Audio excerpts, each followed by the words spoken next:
When you stop fighting reality, you start living. Buddhist wisdom.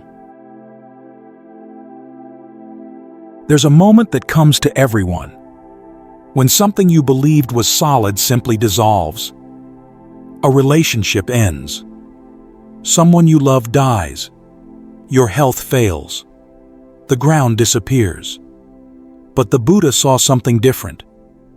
He said, "This was always happening. You just weren't paying attention." 2,500 years ago, sitting beneath the Bodhi tree, the Buddha stopped running from the one truth everyone avoids. What he discovered wasn't mystical or abstract. It was simple. Sabbe sankhara anicca. All conditioned things are impermanent. Whatever arises will pass. Whatever is born will die. Not tragedy, just nature. Yet look at how we live. We treat the people we love as if they'll always be here. We assume our health will hold. We act as if tomorrow is guaranteed. We postpone what matters, make elaborate plans for futures that may never come. We're standing in a river, insisting the water stands still. The Buddha called this avidya, ignorance, not stupidity, something deeper, not seeing. We fail to recognize that everything we think is stable is already dissolving. Think of a candle flame. You see a flame, one thing, continuous, the same. But there is no flame, only burning. Fuel consumed, heat released, light emitted. Each moment, it's different. The Dhatuvibhanga Sutta teaches that this body works the same way, a temporary meeting of elements. Earth, water, fire, air, space, consciousness. Not a thing, a process. Your mind creates continuity. It stitches snapshots together into a story called me. But between each snapshot, everything has changed. The you reading this sentence is not the you who started it. Cells died. Breath moved. Thoughts came and went. Notice your breath right now. It appears from nowhere, exists briefly, disappears. That breath will never come again. Your entire life is this. Unrepeatable moments, each one dying to make room for the next. A man once told me about losing his wife after 40 years together. She was fine one evening, gone the next morning. He sat there, stunned. This shouldn't have happened. But the Buddha would say, birth guarantees death. Beginning guarantees ending. The separation was built into the meeting, not as punishment, but as condition. Why does this matter? Because suffering lives in the gap between how things are and how we demand they should be. This teaching isn't meant to create despair. It's meant to end a deeper despair. The exhaustion of constantly denying reality. Impermanence is not your enemy. It's the condition of your freedom. If things couldn't change, you'd be trapped. Pain would last forever. Mistakes would define you eternally. But because everything is impermanent, transformation is always possible. The same law that takes away what you love also removes what hurts you. Here's what the Buddha understood. There is no solid ground. There never was. And in that groundlessness lies something unexpected. If nothing is fixed, nothing is final. The moment when something solid shatters, when your reality cracks, that's not an interruption of life. That's reality showing its true face. The crack isn't the problem. Your belief in solidity was. The Buddha taught 3 layers of impermanence, from what we can see to what we miss. Gross impermanence, sthula anicca. People die. Empires collapse. Mountains erode. We know this. We just don't live like we know it. Subtle impermanence. 𝐂𝐡𝐚𝐬𝐽𝐸 anicca. Moment-to-moment dissolution. Watch your breath right now. Each inhalation is a birth. Each exhalation is a death. Nothing lasts even 1 second unchanged. Your thoughts arise like bubbles. They appear, exist briefly, then pop. Emotions rise, peak, fade. Even your sense of being someone isn't continuous. It's a rapid succession creating the illusion of continuity, like film frames creating the illusion of motion. Ultimate impermanence reveals anatta, no self. If everything about you constantly changes, body, sensations, perceptions, consciousness, where is the unchanging you? Look carefully. You find thoughts that arise and pass, feelings that come and go, memories being reconstructed, preferences that shift. Where in all this movement is the solid, permanent self? The Buddha's answer: there isn't one. Things are empty of inherent, independent existence. They exist, but only as relationships, conditions, processes. A wave exists, but it's not separate from the ocean. When you look for the wave apart from water, wind, and movement, you find nothing. Not because the wave is an illusion, because wave is a name we give to a process, not a thing. So why must everything fall apart? Paticca samuppada, dependent origination. Perhaps Buddhism's most important teaching. When there is this that is, with a rising of this that arises. When there is not this that is not, with the cessation of this that ceases. Nothing arises by itself. Nothing exists in isolation. Everything arises through the coming together of causes and conditions, not randomly, but lawfully. When those specific causes and conditions are present, specific effects arise. When they change, the effects change. This is not chance. This is the natural order. Your body is a pattern held together by constant conditions: food, water, air, warmth. Remove any essential condition and the pattern dissolves. Not because of bad luck. Because the conditions that sustained it are no longer present. Your sense of self is held together by memory, consciousness, the story you tell yourself. When conditions change, through aging, illness, loss, practice, the sense of self changes. Again, not randomly, lawfully.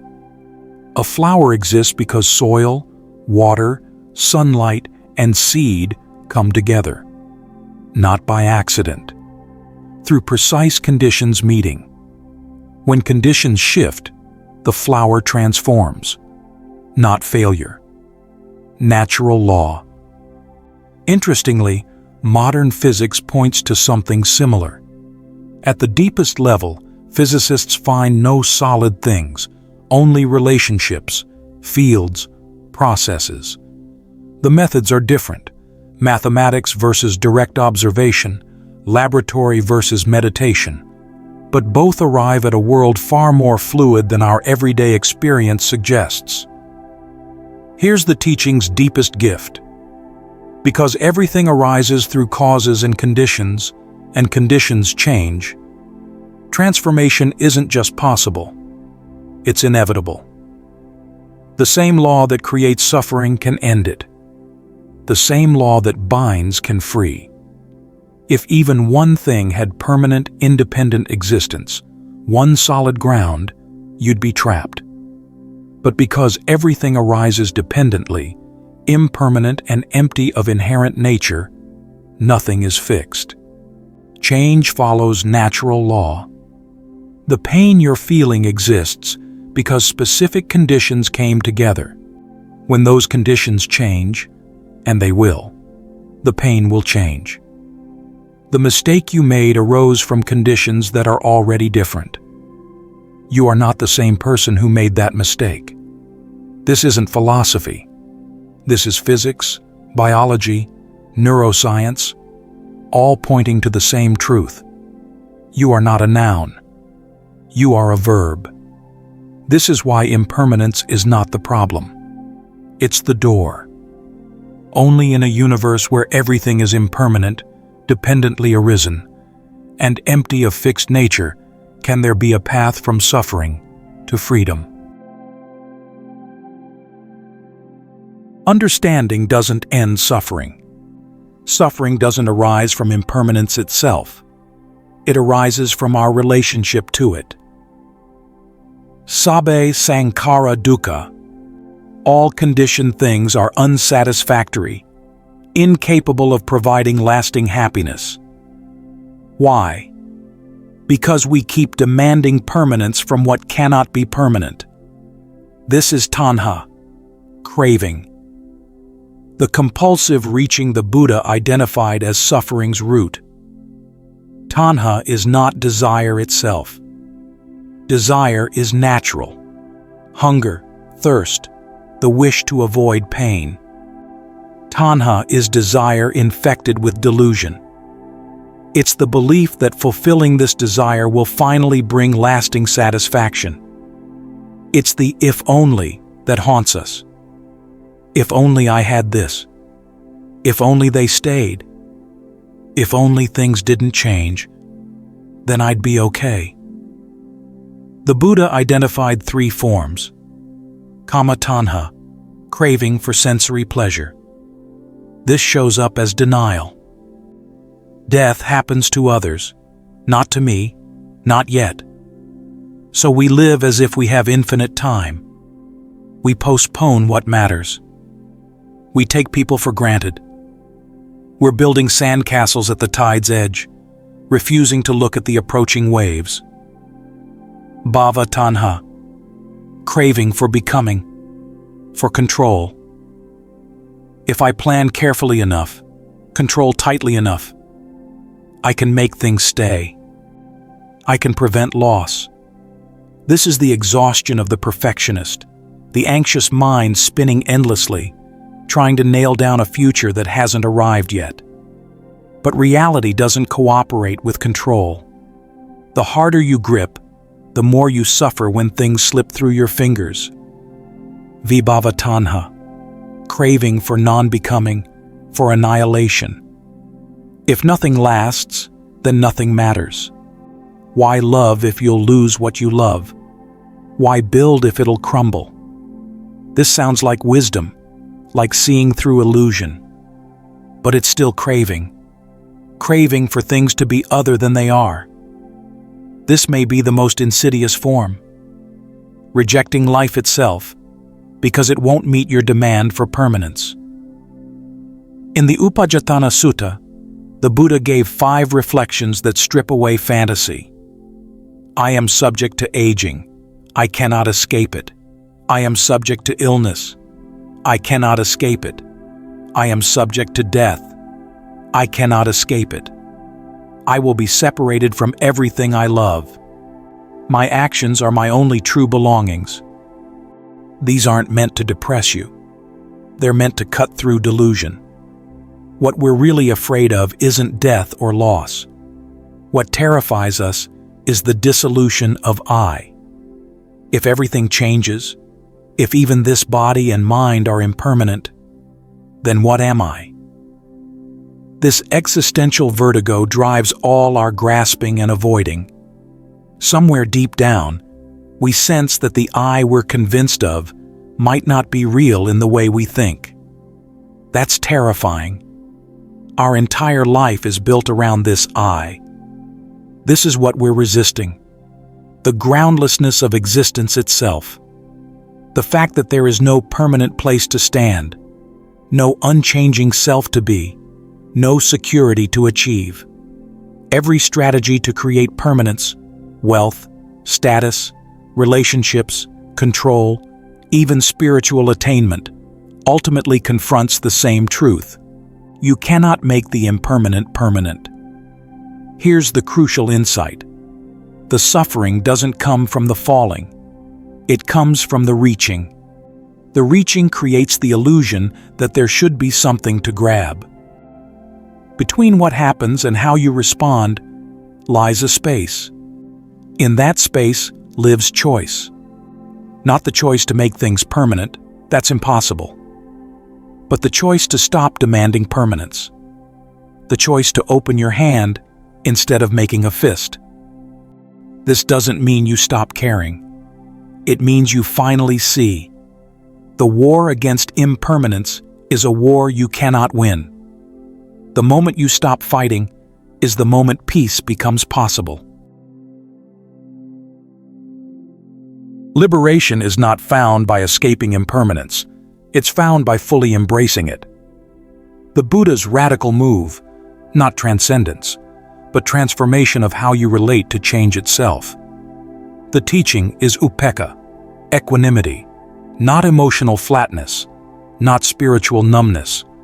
Upekkha is the capacity to love fully, care deeply, engage completely, while knowing that everything you love will change, everyone you care for will leave, nothing you build will last, and being at peace with that.